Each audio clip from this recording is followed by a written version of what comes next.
Remember, the key to success is working hard. For our country, we must have regard. Forget all your differences, let we start to build. And onward to progress we surely will. Because now, more than ever, we must show discipline, tolerance, and production to build a strong and better nation. I say that is the main foundation. So come let us work. Yes, indeed. So come let us work hand in hand to build our land. Let's put our differences aside and become nation builders. I want to welcome you to the hub. Again, we have a moment in time to talk using social media and the radio to connect. I want to encourage those on Facebook and YouTube to please share the live. Sharing is caring. And you may underestimate your role when you share the program. It reaches more people. So more people get the opportunity to listen in, to view, to follow. I want to start off tonight by saying a government is there to serve the people, and a party is elected to form the government, and their mandate is for 5 years.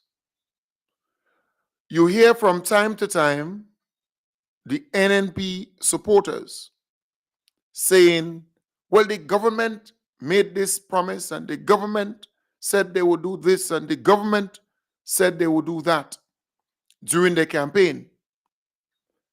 And they make you believe that the government supposed to deliver on all the promises within 1 year, within 2 years, within 3 years. And they know better. They know that the government has a term to deliver. And that term is 5 years. So do not expect the NDC to do everything that they said they would do during the campaign within the first 2 months, within the first 2 years, within the first 3 years.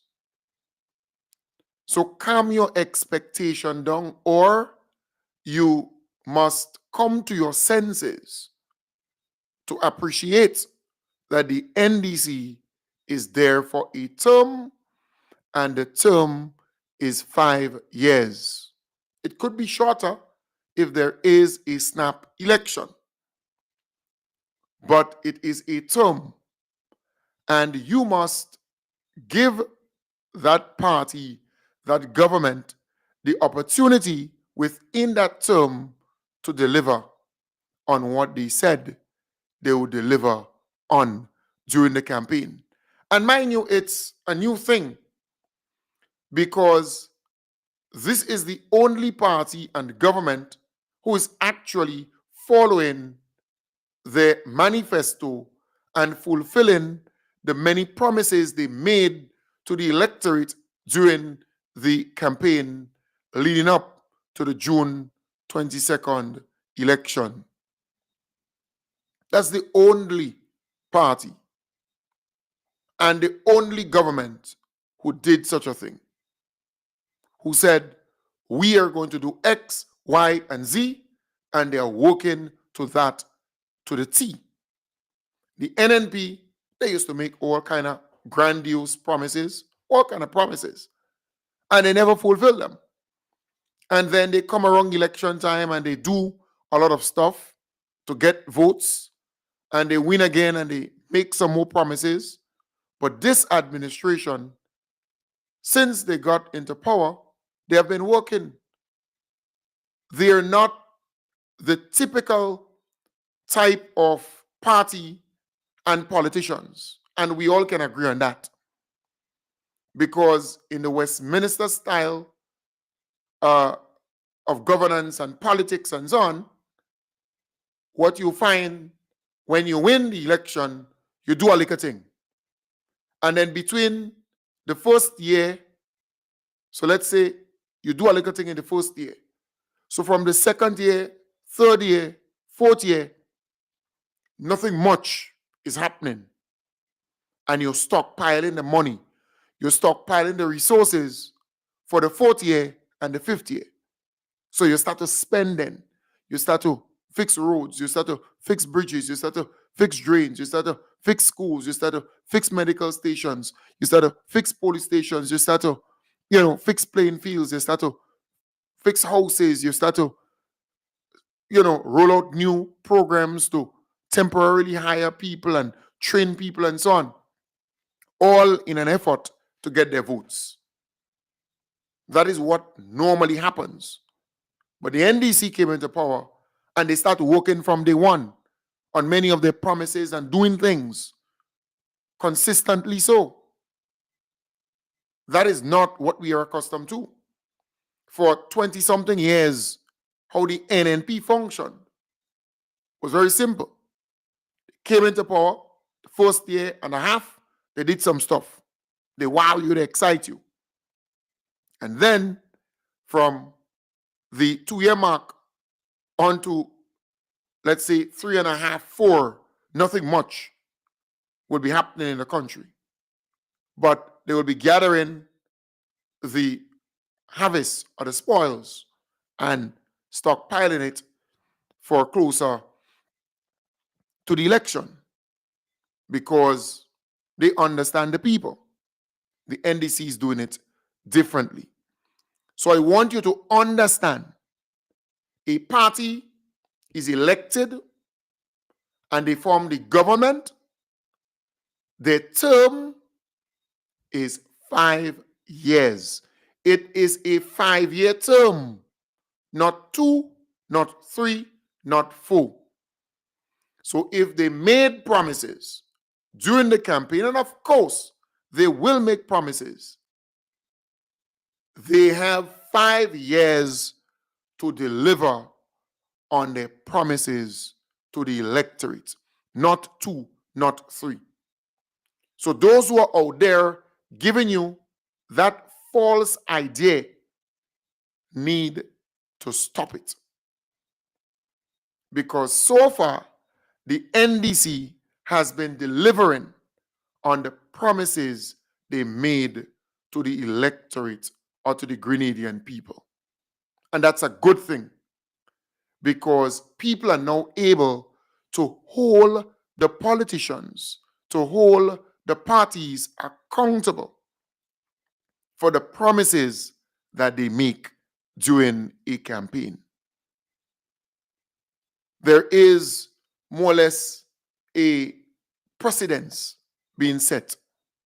If you campaign and you tell me you'll do X, Y, and Z, you have 5 years to do it. And then you come back to me for agreed, for me to assess you, whether you're fit for the job, whether you should be given another bly or another term.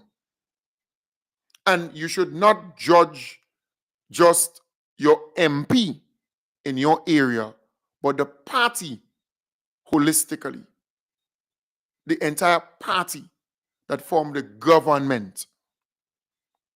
That is important. Because, for example, if you're a police officer in a particular constituency, right, and while your MP may not be that visible or doing X or Y, but you get the pay and grade, then you can judge the government, the entire party, to say, well, the party delivered on the pay and grade. I have a better salary now. I'm able to take care of my family, my bills, and so on in a more easier or smoother way. And as a result, I am giving the government or the party kudos, thumbs up, for delivering on that.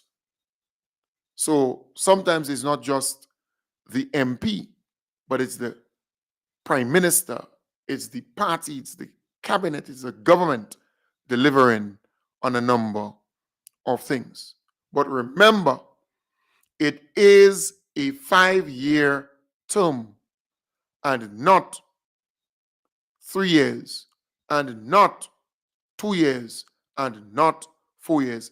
It is a 5-year term. It's not like the United States, 4 years and then you have an election. In Grenada, it's 5 years and 3 months, or 5 years and 90 days. So that is something that you need to remember. I want to say, secondly, in moving on, you hear people talking about the movement, and the movement this and the movement that, and look, they're assembling here and they're assembling there.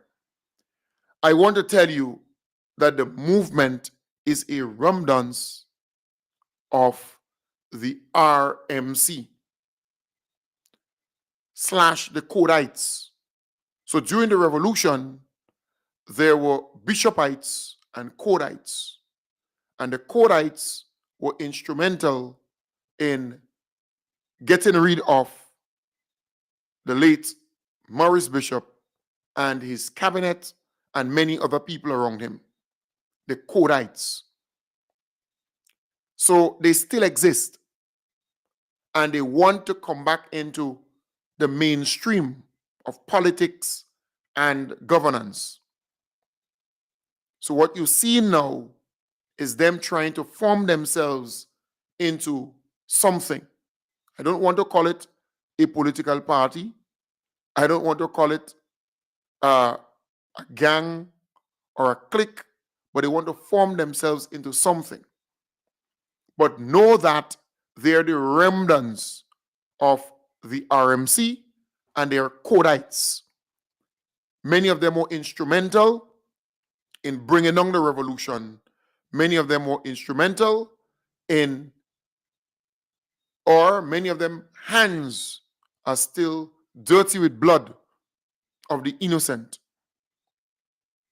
The amount of innocent people who were killed during that period. So don't make them fool you. Anytime you hear they talk about the movement, know that these people are the remnants of the RMC and they are Kodites. They never loved Bishop. They wanted him dead. And they saw it. They saw that became a reality. They saw it materialize. So again, I say to you, anytime you hear them talking about the movement, they're remnants of the RMC and Kodites. So remember that. They're not genuine. They're not about Grenada. They don't want to see Grenada prosper and develop. They want a foothold in the governance process of the country. They want to come back and they want to disrupt and undermine this country. They know they can't win anything, but they just want to be spoilers. They are not genuine. I repeat, they are not genuine. But once you hear them call programs and you hear them talk about the movement and the movement, they are remnants of the RMC / Kodites. They were never for Bishop. They were never for Maurice Bishop. They never wanted to see him survive. And a lot of them, their hands are dirty with blood of the innocent. Remember that. Very important. Another thing, moving on, as a third thing, we kind of freelancing tonight. So you heard or you saw on Facebook a post by the NDC about this big announcement tomorrow. And tonight, our beloved Prime Minister more or less cause people to kind of calm down a bit and, tame the expectation, because people were thinking all kind of stuff. It caused a lot of people to become more sober-minded. So this announcement, as he said, is in the area of health care.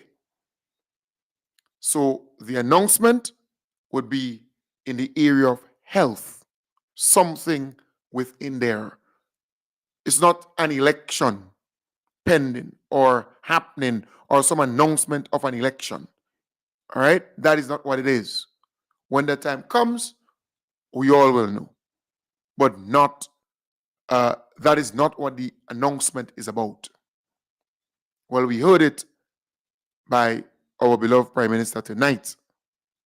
I was, of the view that let it flow. When tomorrow comes, then the announcement will be made. But at the DM with the PM tonight, he did make it very clear that it will be an announcement within the whole health aspect of things for our country.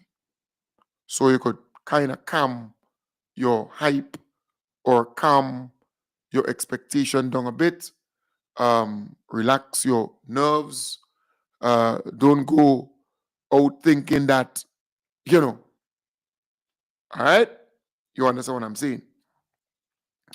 But what had me somewhat thinking aloud was when I saw one or two MPs posted, "Are you registered? Get registered."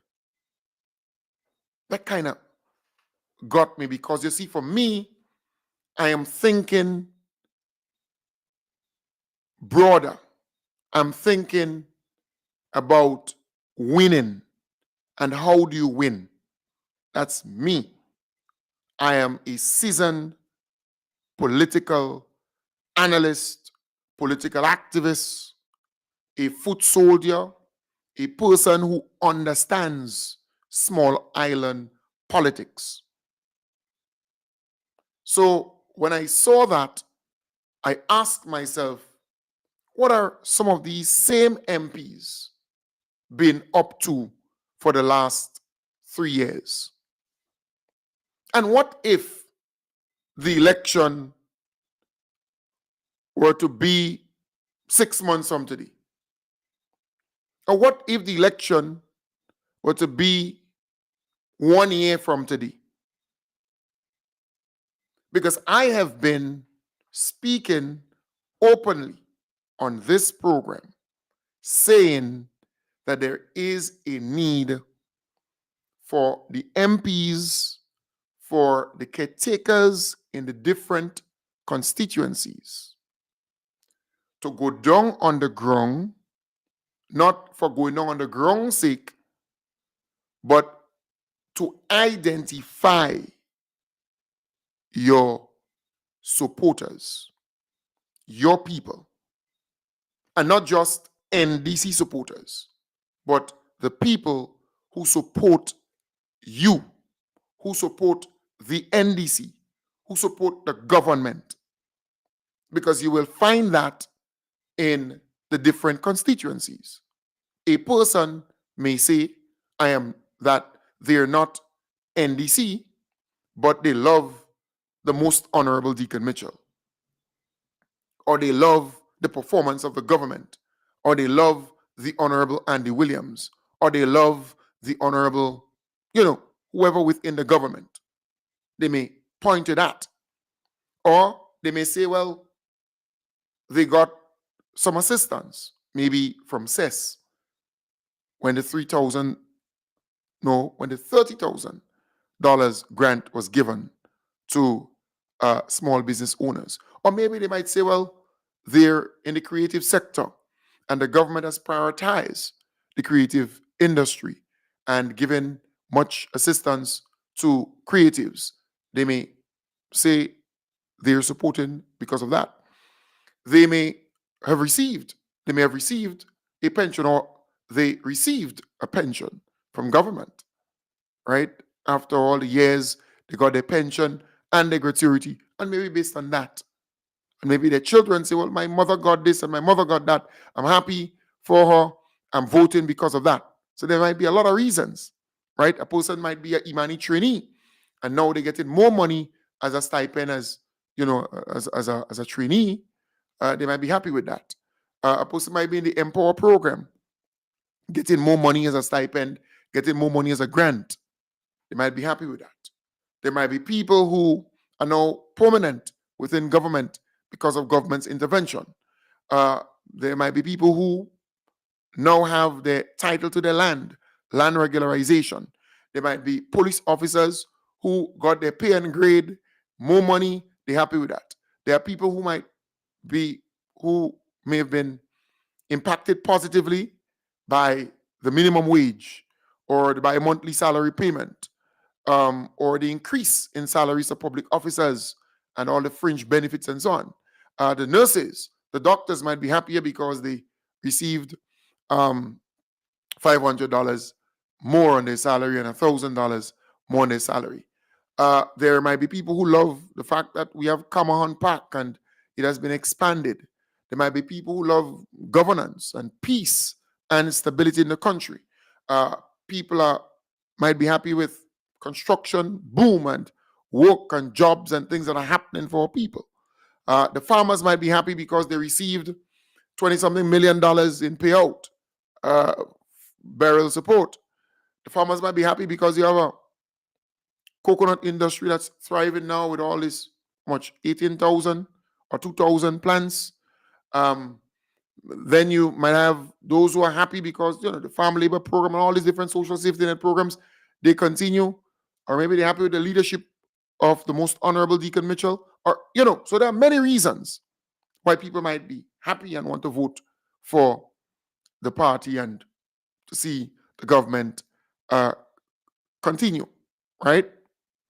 So when I saw one or two of those MPs saying that, I was like, you should know by now at least how many people in your constituency support you or willing to vote for you, or willing to vote for the NDC, or willing to vote for the most honorable Deacon Mitchell because he's the leader of the party and prime minister of the country.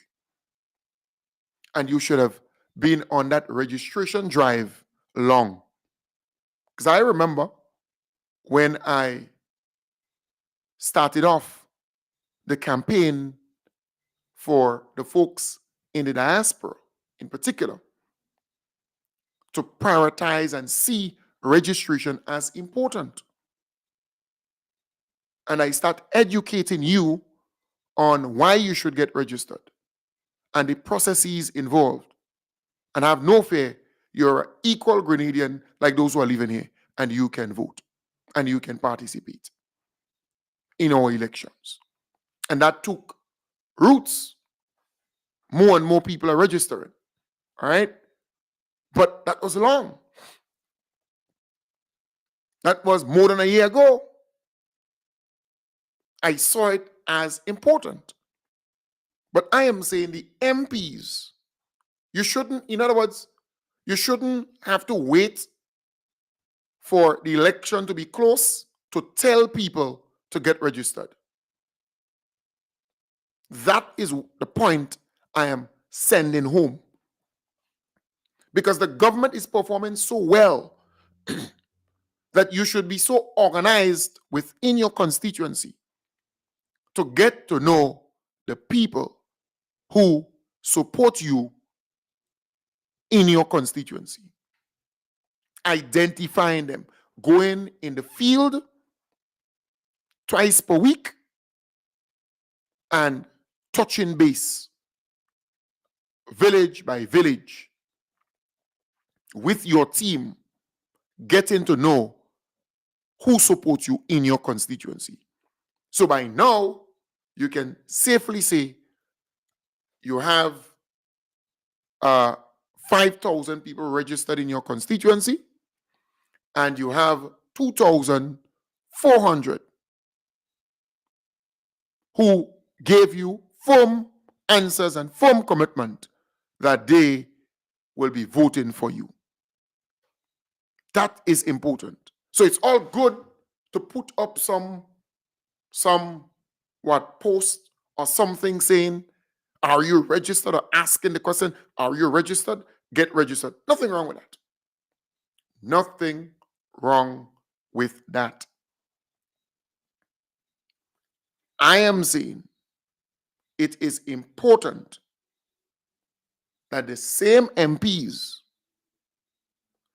get down on the ground, house to house. Don't wait for when it is close to the election to do these things. You got to learn from the past, because that is what the politicians used to do. They wait for when it's closer to the election, and then they go starting the process of campaigning, canvassing, and campaigning. All now you need to be doing that. Take this thing seriously. Because you see, you could be a good minister in the ministry, and in the ministry, rolling out programs in the ministry and ministry.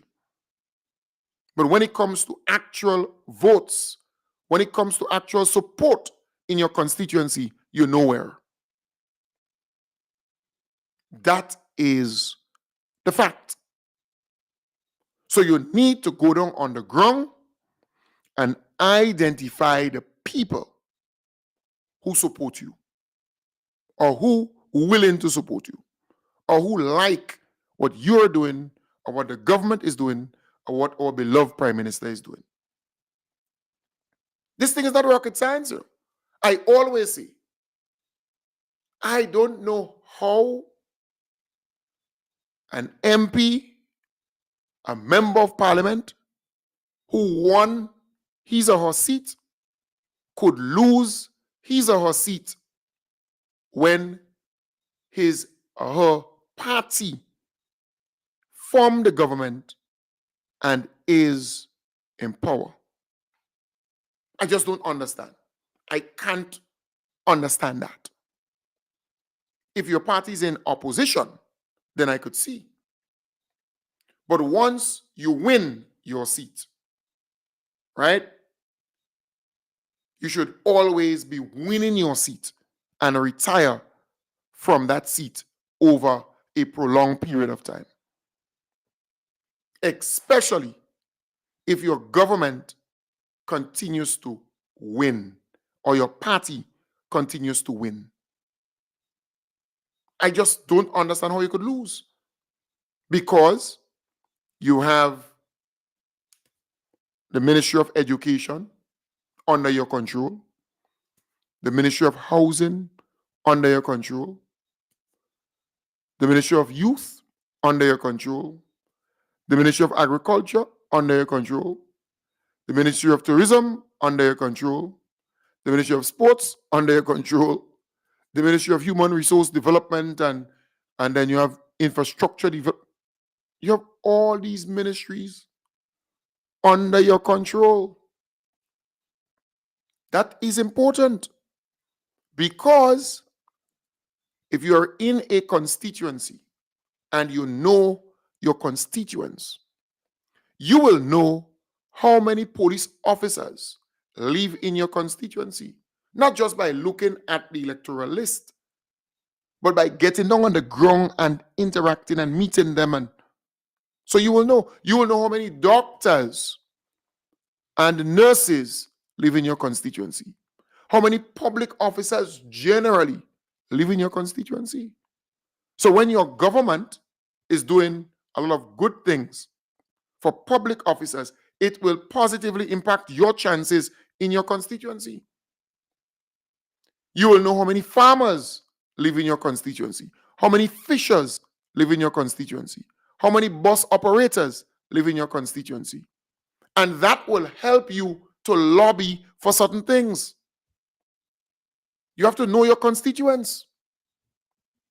So if the government is doing something that would negatively impact, let's say, the larger demographic in your constituency, then you would ask the government, because you're inside, to rethink that, because it will negatively impact you in your constituency or your chances of winning.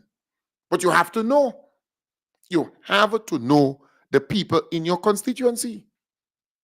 You have to know how many carpenters, how many masons, how many, contractors, how many plumbers, how many electricians. You need to know. That is important. You have to know your people. So there would be no reason for you, because of some big announcement or because something is about to go down, or let's say it's close to the election and the election could be called, for you to be online, for example, on social media, asking, are you registered? If you haven't gotten registered, go get registered. It's all nice to say, but I am repeating here, that politician should already know in that constituency how many people on her or his side, her or his side, or his or her side, gotten registered and willing to vote and support you. That is important. So I wanted to make that point, to send home that point, that after 3 years in power, the MP, if they have any desire to run again, should already know how many people in that constituency, how many people in that village support them.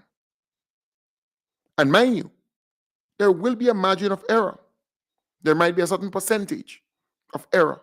You may say, well, when I collect that data, 5% out of that data may not be accurate, but 95% might be accurate. Because people could lie to you. All right? So, or you may want to increase that to say 10% may not be accurate, or they might be lying to you, and 90% might be telling you the truth. Because you would know. Once you go in the field, you will know. So it is important for that to be done. And it will avoid all of this. Because if I am an elected member of parliament, what I will do is to identify the people who are registered in my constituency and look at their needs and look at their wants. Because there are some people who need certain things, but there are some people who just want certain things. And I will target them directly. Not only from resources of government, but from elsewhere. Just to guarantee victory in my constituency. I will identify all the people who like me, who please with me and my performance, and who are pleased with the government or our beloved Prime Minister. And I'll work with them from this point all the way up to election. And that certainly will ensure that that seat will be mine. All right? So that is important. The fourth thing, one must ask, because we freelancing tonight, one must ask, what is the responsibility of a government? And is the responsibility of the government different from the responsibility of the party in power? Is it different? Or is it the same thing? Or is it separate? Because your party wins the election and forms the government. But I am of the view that the party has its work cut out for it. All right? The party has a number of things that it must do. And the government must do what they're mandated to do. But there must be a marriage. There must be a marriage established. Because if you want to win again and again Without that marriage, then you have a problem. So while they might be different, party, you have to do party work. Government, you're elected to govern for all of the people. But if you have a marriage between both the party and the government, then if you have, for example, 10 houses to build for the people, you will not only look at everybody in that constituency or just the most vulnerable in the constituency. If there is a marriage, you would factor in your supporters with everything else. So yes, you're going to factor in the most vulnerable in the constituency. Yes, you're going to factor in all the people who are in need in the constituency. And yes, you're going to factor in your people, because it's your people who support you for you to become the member of parliament for that constituency. So there is a balancing act. So while they're different, politics and government, there is a marriage that must be made. Because when election time comes, the people who are going to support you would be the people who are in the politics and the party at that level. That is the people going to come out who like you or pleased about your performance and so on. They're going to come out. Because the government in itself, if you use it right, you can maintain power. But there must be a marriage between both of them. The resources of the state and party. That is very, very important.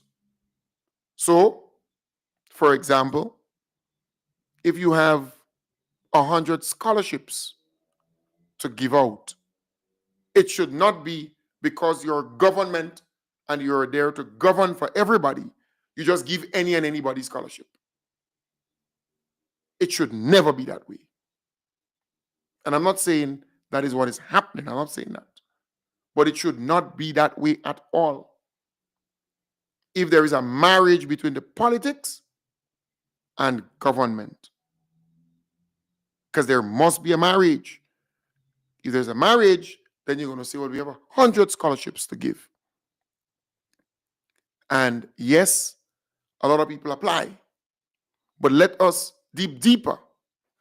Let us dig deeper to find out more about the applicants, more about the person who applied. That is important. That's key. It's not that you don't want to give 100 people the scholarships, because there might be 1,000 people who applied or 500 people who applied, but you only have 100 to give out. If there is a marriage between the politics and government, then you're going to make sure that some of your people get the opportunity to receive a scholarship. Everybody may not get, but at least you're going to make sure with your due diligence, with your homework, that some of your people will get that opportunity too. I'm not saying all 100 must go to your people. But if there's a marriage between the politics and government, then at least a great percentage of that will go to your people. Because ultimately, your people would come out there and vote for you. The people in the middle who just love the government's performance, they too will come out and vote for you. So there must be a balancing act. There must be a balancing act.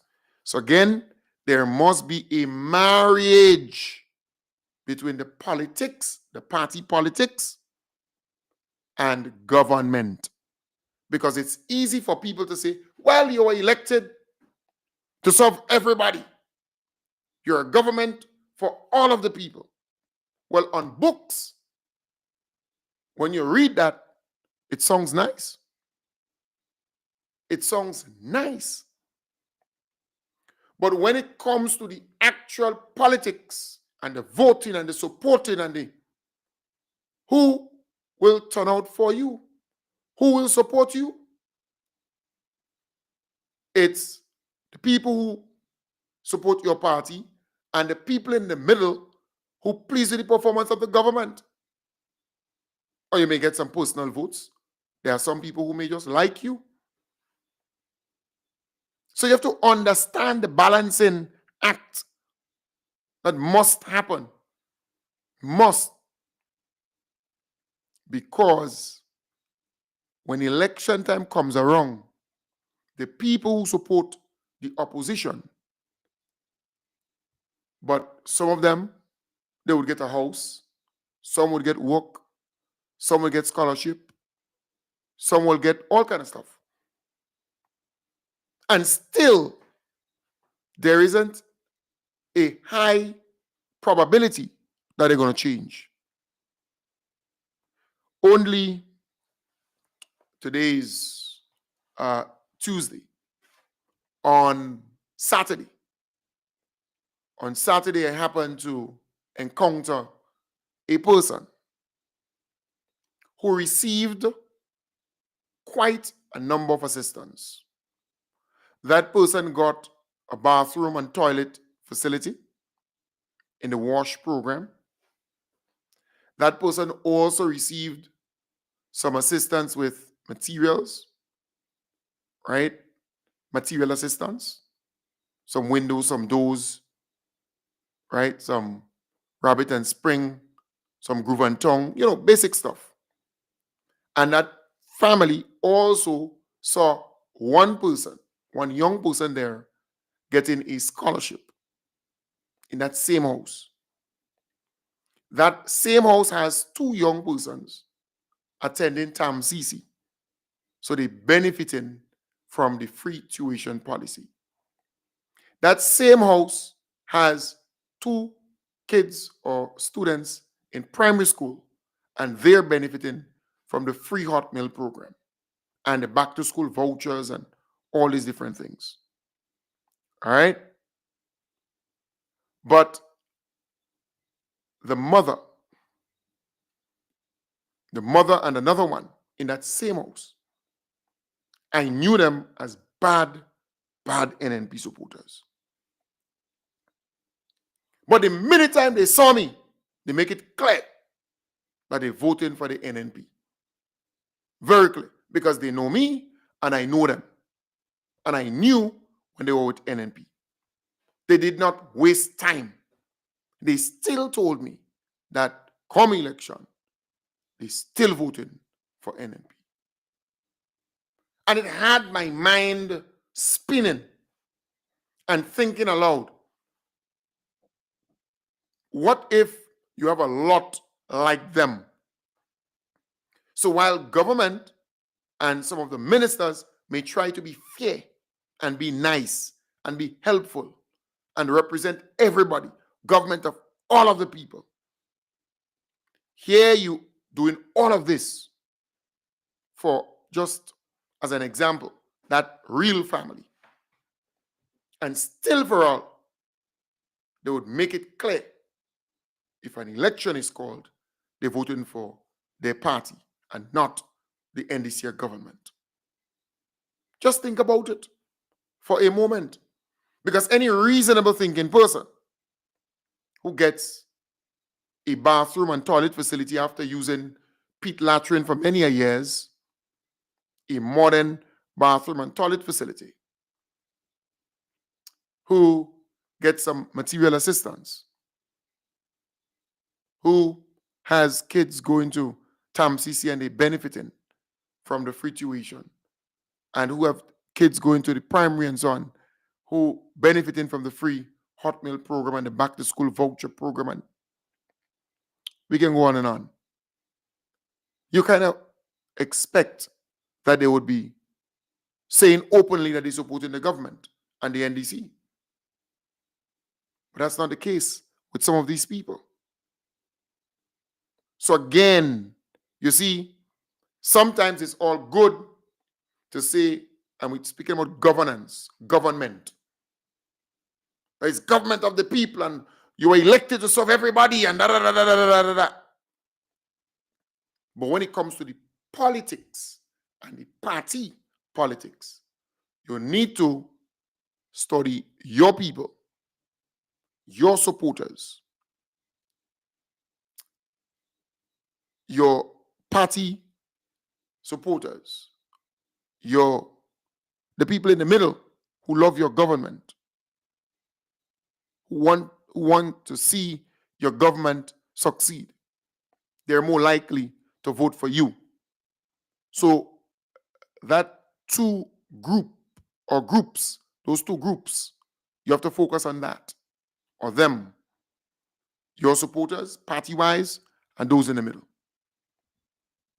Because you have to know that the NNP supporters, a great number of them will never change, will never support you, will never go there and vote for you. They're going to be happy to receive stuff, to get help here, there, and everywhere. Of course. And there are those who can play the game well. All right? But I am saying to you, it is clear that you have a lot of people like that same person that I just mentioned, that same family in Grenada. So you have to balance it off. So there must be a marriage between party politics, and government. Because I see some of the MPs, and it's as though I need to invite them to a political class to teach them politics. Politics 101. How to win and how to maintain your winnings and how to get more of that. What you need to do, what you need to say, how you need to dress, what you need to post, and all different things of that sort. Because it comes across as though some of these people play nice or want to play nice with everybody. Everybody is not your friend. They're not your friend. Everybody in your constituency, they're not your friend. Some are your friends. And as a result, you need to identify them. You need to know who are your enemies from who are your friends. And you need to make sure that your friends are treated well, are, given what they desire.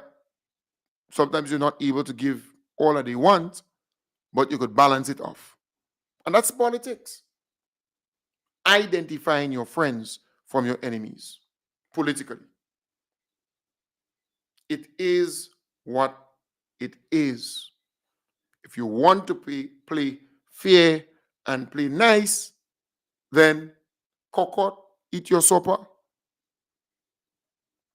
Because most nice politicians, they don't survive at the polls. They don't. But the politician who can identify their supporters within that constituency and make sure that you keep in touch with them and you help them with whatever little you can, identifying their needs and their wants and all those things, and targeting it and helping them, there's a great probability that you will be there for a long time. A very, very long time. And knowing how many people you need to win, because you can't get everybody to vote for you or support you. That's politics 101. So again, I want to say that there must be a marriage between politics, party politics, and government. Because government is for everybody. But if you're married together, you're going to identify your people and treat them good over a prolonged period of time. Folks, I want to take this opportunity again to congratulate our beloved Prime Minister. I think he did a fantastic job at the first DM with the PM, his sit-down interactive show, and the moderators, they tried. I need to give them thumbs up. It's the first of many every Tuesday from 6 to 7 p.m. All right? I don't know if it was carried on Vibes 101.3 FM and 106.3 FM. I don't know. I know a number of stations brought it and so on. So they would have been paid. Many of them, I don't think they would do it freely. So they would have been paid to carry it. So, let's hope that more and more people will tune in. More and more people will send messages into our beloved Prime Minister. And because he's willing to answer, he's willing to follow up. And that is what makes a good leader a good leader. So I want to applaud him. He did well. Took time to answer all the questions. He was very modest. He listened. Yes, he spoke on some key subject matters, but he did a wonderful job. So I want to congratulate him and I want to wish him all the best. All the best. All right? So, folks, don't forget, on the 31st day of May, the end of this month, we will be coming to New York. The Honorable Ron Redhead, the Honorable Ian Thomas, and I'm giving him Honorable Ian Thomas, and your humble servant, Kim Jones. We will be in New York to attend this event at 618 East 87th Street, the backyard. All right. Tickets are available. It's a donation of $40. And if you want to come to the event, it starts at 7 in the PM on that Saturday. Food, drinks, music. The vibes will be nice. If you want to come and you want to get a ticket, and even if you can't make it, but you want to buy a couple tickets just to support, that would be good. Right? That would be great if you can't make it. But you want to buy a couple tickets, please send me a message, WhatsApp me, and so on. And remember, we will be in New York earlier than the event, before the event, and after the event. So ample time to meet you, to engage you. If you have a donation towards the radio station /studio, that could be made. You can give me. You can holler at us while in New York also. But the tickets, they're available. They are available. So all you need to do, WhatsApp me and I can send you the number of someone who is selling tickets for the event. So please, I look forward to seeing you there in Brooklyn on the 31st of May, the last day in this month. Folks, I want to wish you all the best. Have a wonderful night. In fact, I took the full hour of the Prime Minister's show or program there, the first one in many, and I really enjoyed it. From 6 to 7, just a little after 7. All right? So, folks, I want to wish you all the best. Take good care and bye. For now, I'll be back with you tomorrow morning starting